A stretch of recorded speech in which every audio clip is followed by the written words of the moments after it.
బీసీల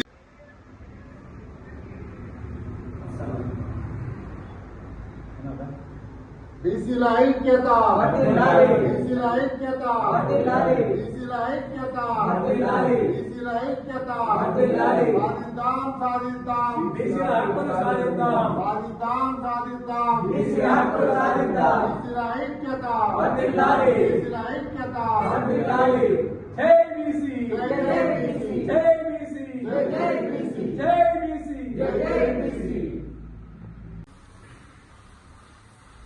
ఈరోజు 3వ తారీఖు జనవరి నెల 2026 రోజున వేములవాడ పట్టణంలోని ఉత్తర తెలంగాణలో ఉండే బీసీ ఆఫీస్ అంటే వేములవాడ మొదటి బైపాస్ రోడ్లోని బీసీ సాధికారిక ఆఫీసులో ఈరోజు భారతదేశపు మొట్టమొదటి మహిళా ఉపాధ్యాయురాలు సావిత్రి పూలే గారి జయంతి వేడుకలు బీసీ సాధికారిక సంఘం ఆధ్వర్యంలో ఘనంగా నిర్వహించుకోవడం జరిగింది.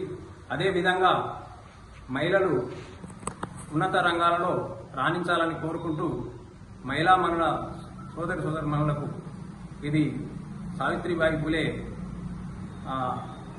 వారి ఆశయంగా ముందుండాలని కోరుకుంటూ ఈరోజు ఘనంగా జయంతి వేడుకలు జరుపుకోవడం జరిగింది.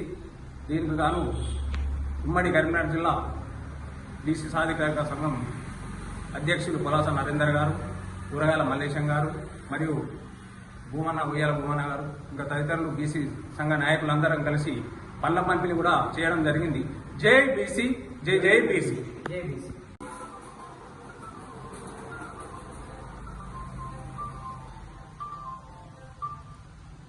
భారత దేశంలోనే మహిళలు గర్వించే విధంగా మొట్టమొదటి మహిళా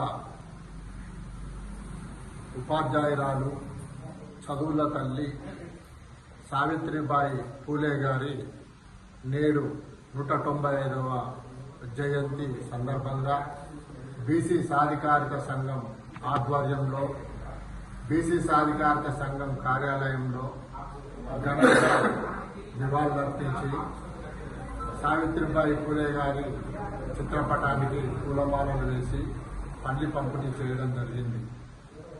సావిత్రిబాయి పూలే గారు జ్యోతిరావు పూలే గారి సతీమణి. జ్యోతిరావు పూలే గారు అట్టడుగు వర్గాల, బడుగు బలైన వర్గాల ఆశాజ్యోతి. వారి సతీమణిని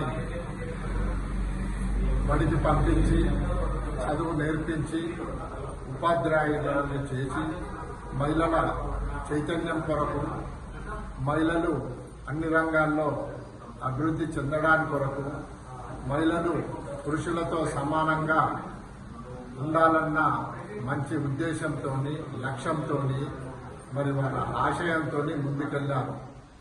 మరి వీళ్ళందరూ మహిళలు అన్ని రంగాలలో రాణించాలంటే ప్రధానంగా మహిళలకు విద్య అవసరం. విద్యతోనే అన్ని సాధించుకోగలుగుతారు. విద్యతోనే విజ్ఞానం వస్తుంది. విద్యనే మనిషి జీవితానికి మధ్యాయుధం లాంటిది. మరి మహిళలు చైతన్యవంతంకై ప్రత్యేకంగా వారి సొంత ఖర్చులతోని పాఠశాలలను నెలకొల్పి మహిళా చైతన్యం కొరకు మహిళలందరినీ చదివించి ఎంతోమందిని మహిళలు విద్యావంతులను చేయడం జరిగింది. మరి గతంలో మహిళలు వంటింటికే పరిమితమై చిన్నతనంలో తల్లిదండ్రులపై ఆధారపడి, పెళ్ళయ్యాక భర్తలపై ఆధారపడి, వృద్ధాప్యంలో పిల్లలపై ఆధారపడడం, ఎప్పుడూ ఏదో విధంగా ఎవరిపైన ఒకరిపై ఆధారపడి మహిళలు గతంలో జీవనాన్ని సాగించేవారు.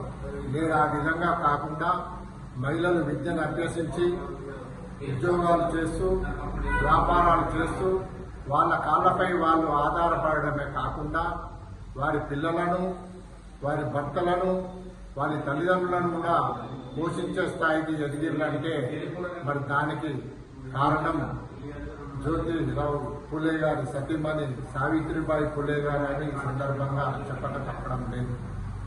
మహిళలు మున్ముందు మరింత అభివృద్ధి చెందాలని సావిత్రిబాయి పూలే గారి ఆశయాలు, జ్యోతిరావు పూలే గారి ఆశయాలు బడుగు బలైన వర్గాలకు చెందే విధంగా వారి లక్ష్యం నెరవేరే విధంగా వారి సిద్ధాంతాలు, వారి ఆదర్శాలు, వారి ఆశయాలను రాష్ట్ర కేంద్ర ప్రభుత్వాలు కొనసాగించాలని, బడుగు బలైన వర్గాలు రాజకీయంగా, ఆర్థికంగా, సాంఘికంగా, సామాజికంగా, విద్యాపరంగా, ఉద్యోగపరంగా, ఇతరత్ర అన్ని రంగాల్లో అభివృద్ధి చెందే విధంగా మరి ప్రభుత్వాలు కృషి చేయాలని, జ్యోతిరావు పూలే గారి జయంతి వర్ధంతి కార్యక్రమాలను, సావిత్రిబాయి పూలే గారి వర్ధంతి జయంతి కార్యక్రమాలను మరి వారి జ్ఞాపకాలను గుర్తుండే విధంగా ఘనంగా నిర్వహించాలని ఈ సందర్భంగా కోరుతున్నాను.